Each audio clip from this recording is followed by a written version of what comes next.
Bonjour. Aujourd'hui, on va aborder une question assez fondamentale, je crois, qui vient des documents qu'on a étudiés. Est-ce que la vie sur Terre, avec tout ce qu'elle implique, les sensations, les liens, les joies, même les difficultés, est-ce que tout ça, ça manque aux âmes une fois qu'elles sont parties? C'est une question qui interroge pas mal, je pense. Ça touche à notre curiosité sur l'après, bien sûr, mais aussi à la valeur de ce qu'on vit maintenant ici. Et ce qui est intéressant dans ces textes, c'est que la réponse, elle n'est pas simple du tout. C'est pas un oui ou un non franc. C'est plus nuancé. Apparemment, ça se base sur des témoignages, des communications avec des défunts. Alors, essayons d'y voir plus clair. Oui, tout à fait. Le point de départ, c'est que l'état de l'âme juste après la mort, il n'est pas, il n'est pas immédiatement fixé. Ce sentiment de manque, eh bien, il dépendrait de l'état de l'âme, de son avancement, et surtout d'un concept clé dans ses écrits, est-ce qu'elle a passé dans la lumière ou pas encore? Ah oui, passer dans la lumière. On entend souvent cette expression. Qu'est-ce que ça veut dire exactement selon ces sources? Alors, dans ce contexte précis, c'est plus qu'une jolie image. C'est vraiment décrit comme une transition. Une transition vers un état de compréhension plus large, de paix, une connexion à quelque chose de plus vaste, un retour à la source, si vous voulez. Et ce serait l'inverse de rester comme accroché, ancré aux soucis, aux lieux, aux émotions de la vie qui vient de finir. C'est ce passage-là qui change beaucoup de choses pour l'expérience de l'âme, y compris ce fameux manque. Point. Certaines âmes, celles qui n'ont pas fait cette transition, qui sont encore un peu retenues près de nous, elles ressentiraient des manques très concrets, très humains en fait. C'est ça. C'est exactement ce que les documents suggèrent. Et ces attachements, ils prennent différentes formes, un peu comme nos propres attachements ici, quoi. D'abord, les lieux.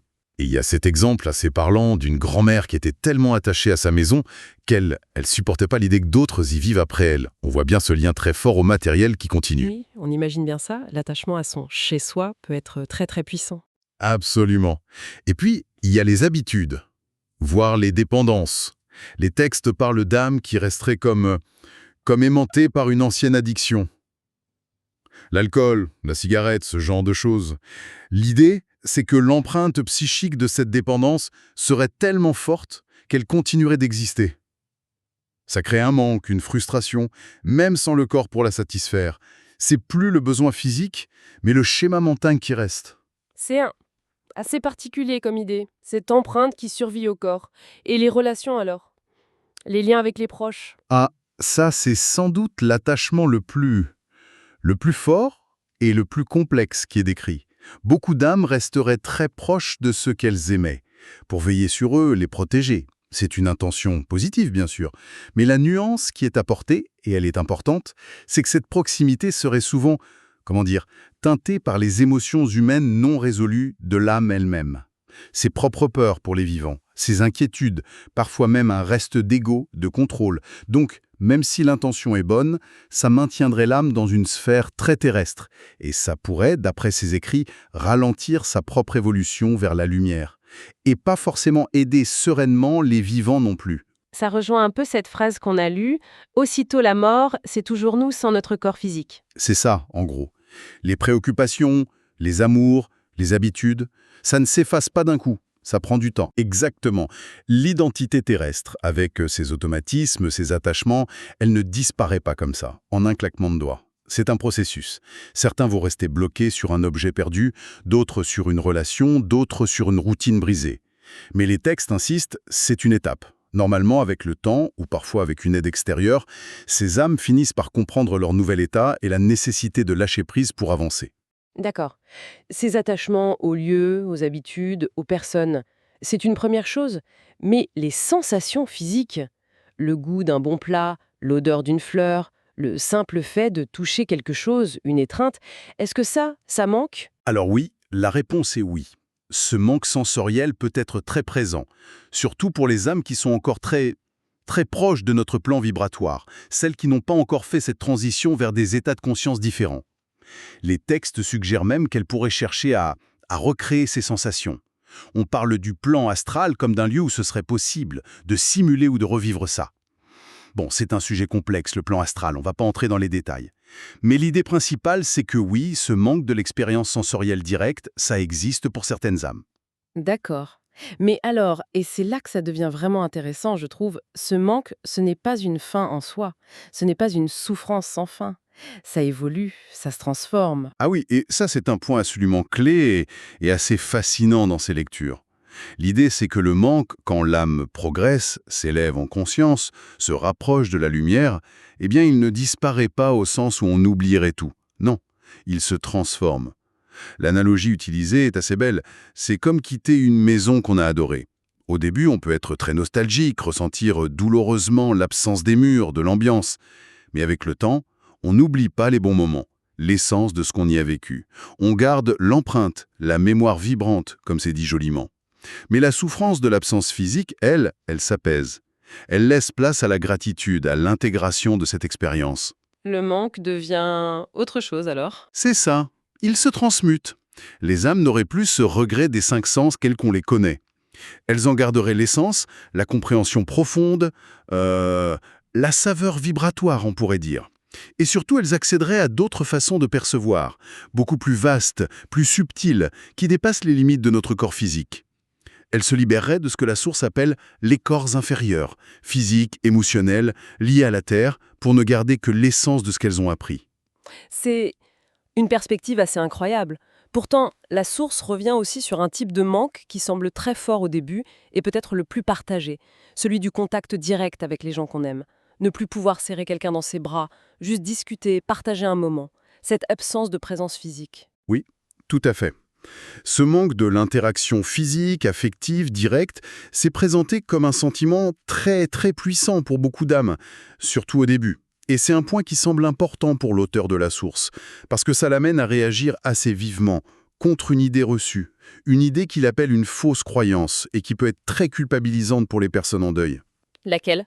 Cette idée qu'il faudrait absolument laisser les morts tranquilles, ne surtout pas essayer de communiquer, ne pas penser à eux trop fort, parce que ça les retiendrait, ça les empêcherait d'aller vers la lumière.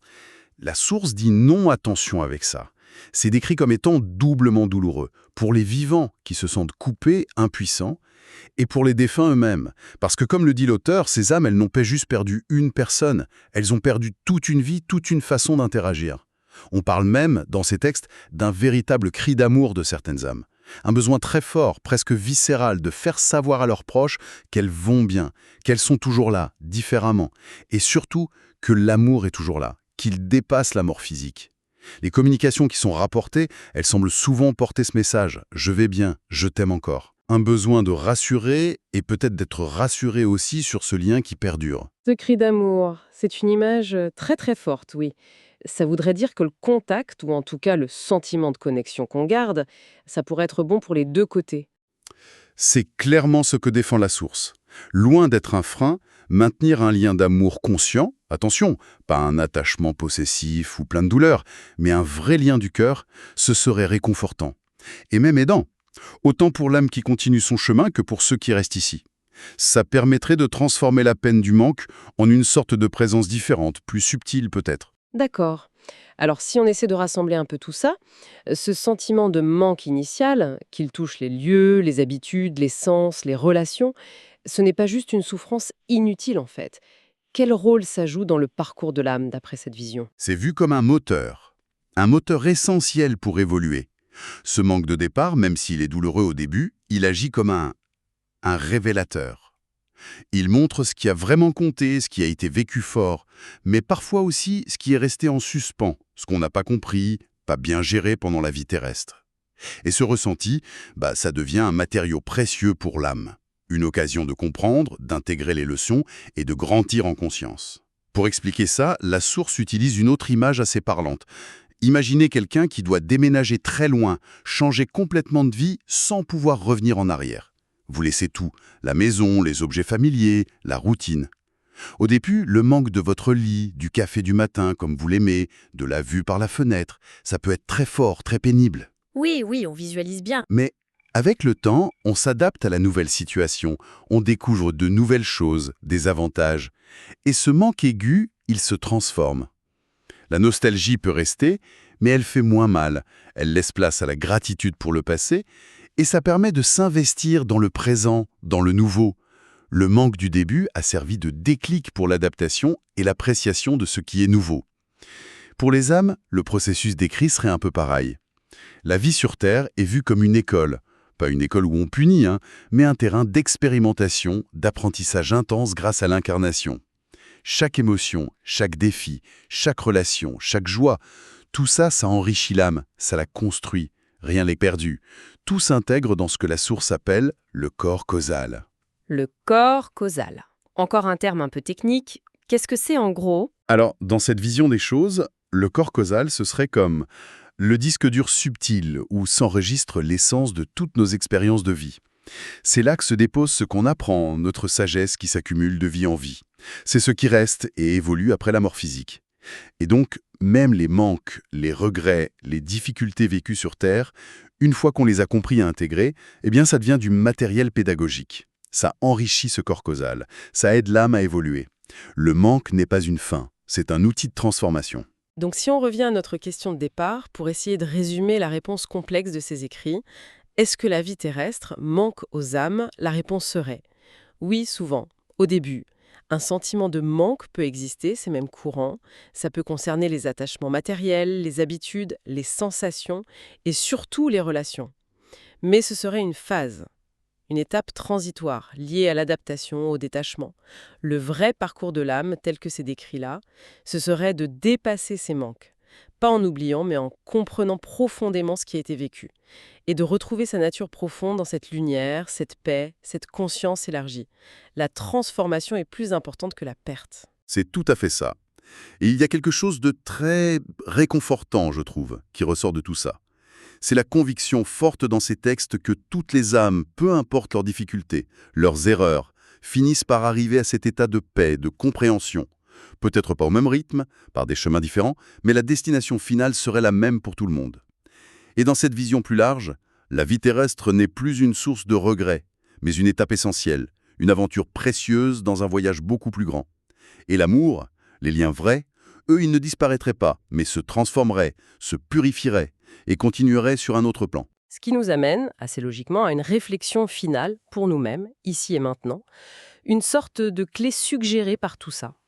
Si on suit cette logique, la meilleure façon de préparer une transition apaisée, de limiter les regrets ou le manque là-bas, ce serait, paradoxalement, de vivre le plus pleinement et le plus consciemment possible ici, de vivre l'instant présent, de soigner nos relations, d'expérimenter la richesse de nos sens, de nos émotions, avec gratitude, maintenant.